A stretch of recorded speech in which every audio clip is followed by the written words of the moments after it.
கர்த்தருடைய பரிசுத்த நாமத்திற்கு மகிமை உண்டாவதாக.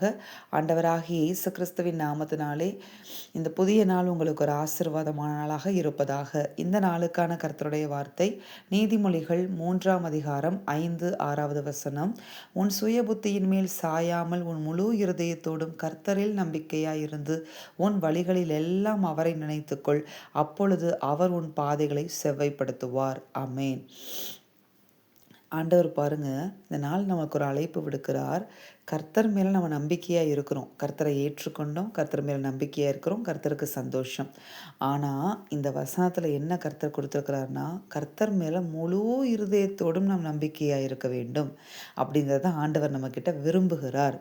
அது முழு இருதயத்தோடு நம்பிக்கையாக இருக்கணும்னா நம்ம எதில் சாஞ்சிடக்கூடாதுன்னு பார்த்தீங்கன்னா, நம்முடைய சுய புத்தியின் மேலே. அதாவது நமக்குள்ள சுயத்திலிருந்து பல டெசிஷன்ஸு நம்ம வாழ்க்கையில் எடுக்கும்படியாக தோணிக்கிட்டே இருக்கும்.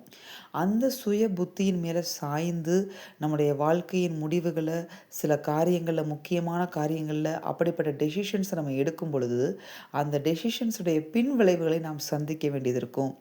ஆனால் அதே டெசிஷன்ஸை நீங்கள் கர்த்தர் மேலே முழு நம்பிக்கையாக இருந்து, முழு இருதயத்தோடு நம்பிக்கையாக இருந்து அவரை சார்ந்து கொண்டு அவர் சொல்லி கொடுக்குற அந்த முடிவுகளை, அந்த டெசிஷன்ஸை உங்கள் வாழ்க்கையில் நீங்கள் எடுக்கும் பொழுது அதிலிருந்து என்ன உண்டாகும்னு பார்த்தீங்கன்னா, நன்மையான விளைச்சல்கள் உண்டாகும். அதாவது என்ன சொல்ல வர்றாருன்னா ஆண்டவர், அனுதின காரியங்கள்லையும் சரி, ஒவ்வொரு டெசிஷன்ஸுமே ஆண்டவர்கிட்ட கேட்டு இதை செய்யணுமா செய்யக்கூடாதா, இங்கே போகலாமா போகக்கூடாதா, இந்த மாதிரி ஒவ்வொரு டெசிஷனையும் நீங்கள் கர்த்தர்கிட்ட கேட்கணும்னு ஆண்டவர் விரும்புகிறார். அப்படி கேட்கும்போது கர்த்தர் உங்களை அதில் நடத்துவார். நீ செய்யாதன்னு சொல்லுவார், நீ போகாதன்னு சொல்லுவார், உங்களுக்கு உதவி செய்வார். அதுதான் அவர்கிட்ட கிடைக்கிற அந்த அக்னாலேஜ்மெண்ட்டு. பாருங்களேன், இங்கிலீஷில் என்ன கொடுத்துருக்கு, in all thy ways acknowledge him அப்படின்னு போட்டிருக்கு. அக்னாலேஜ் அப்படின்னா என்ன அர்த்தம் அப்படின்னு நீங்கள் பார்த்தீங்கன்னா, அக்னாலேஜ் பண்ணுறது அப்படின்னா, அவர் நீங்கள் எடுக்கிற ஒரு முடிவை இது கரெக்டு தான் அப்படின்னு சொல்லி அவர் அந்த இடத்துல என்ன செய்யணும், அக்னாலேஜ் பண்ணணும். அதாவது இதை நீ செய்யலாம் அப்படின்னு சொல்லி அவர் உத்தரவு கொடுக்க வேண்டும். எப்படி ஒரு ப்ராஜெக்டை முடிச்சுட்டு போய் அந்த ப்ராஜெக்டை என்ன செய்வோம், மேலதிகாரிகிட்ட போய் கொடுப்போம். நம்ம காலேஜில் படிக்கிறவங்களாக இருந்தாலும் சரி, எந்த ஸ்கூலில் படிக்கிற பிள்ளைகளாக இருந்தாலும் சரி, அதை முடிச்சுட்டு போய் அந்த மேலதிகாரிகிட்ட கொடுக்கும்போது அதை அவங்க சரி பார்த்து அதை அக்னாலேஜ் பண்ணாதான் அதை அவங்க அக்செப்ட் பண்ணிக்கிட்டாங்கன்னு அர்த்தம்.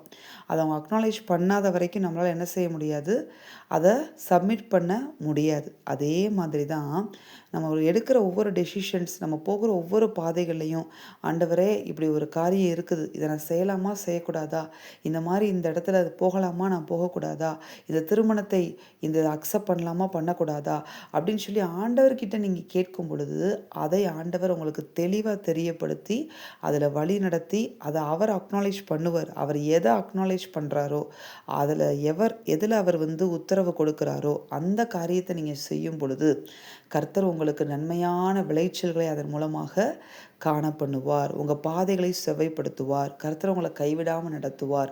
அதனால் இன்றைக்கி ஒரு டெசிஷன் எடுங்க. ஆண்டவரே, இனிமேல் நான் சுய புத்தியின் மேலே சாய்ந்து என்ன செய்யக்கூடாது, டெசிஷன்ஸ் எடுக்கக்கூடாது. நான் சுய புத்தியின் மேலே சாய்ந்து டெசிஷன் எடுக்க நான் மாட்டேன். ஆண்டவரே, நான் உங்களை முழு இருதயத்தோடும் சார்ந்து கொண்டு உங்ககிட்ட ஒவ்வொரு காரியத்தையும் கேட்டு என் வாழ்க்கையுடைய ஒவ்வொரு டெசிஷன்ஸும் உங்ககிட்ட இருந்து பிறந்ததாக இருக்கணும். நீங்கள் கட்டளை கொடுத்து நான் செய்கிறதா இருக்கணும். நானாக செய்து நானாக பல பின் விளைவுகளில் மாட்டிக்கொள்ளக்கூடாது என்றதில் ஒரு தீர்மானம் எடுங்க. கர்த்தர் இந்த தீர்மானத்தை பார்ப்பார், உங்களை ஆசிர்வதிப்பார். உங்களை இப்படி நடத்துறதுக்கு அவர் ரெடியாக இருக்கிறாரு. நம்ம தான் அதுக்கு ஆயத்தப்பட்டு அவருக்கு விட்டு கொடுக்கணும். அவருடைய சித்தத்துக்கு நம்மை அர்ப்பணிக்க வேண்டும். நாம் செபிப்போமா? எங்கள் அன்பின் பரலோக பிதாவே, நீர் கொடுத்த அந்த வார்த்தைகளுக்காக உமக்கு நன்றி. இந்த வார்த்தையின்படி நாங்கள் சுய புத்தியின் மேலே சாய்ந்து டெசிஷன்ஸ் எடுக்காதபடிக்கு கர்த்தராகிய தேவரீர் எங்களுக்கு கிருபை தர வேண்டுமாய் நாங்கள் செபித்து உம்முடைய கரங்களுக்குள் எங்களை ஒப்புக் கொடுக்கிறோம். ஆண்டவரே, ஒவ்வொரு டெசிஷன்ஸும் எங்கள் வாழ்க்கையில் உம்மை சார்ந்து நாங்கள் எடுக்கத்தக்கதாக தேவரீர் எங்களை ஆசிர்வதிப்பீராக. இயேசு கிறிஸ்துவின் நாமத்தில் ஜெபித்து ஒப்புக் கொடுத்து ஜெபித்து ஜெயமெடுக்கிறோம் பிதாவே. ஆமென். இந்த வார்த்தையின்படி இந்த நாளில் தேவன் உங்களை ஆசிர்வதிப்பாராக. ஆமென்.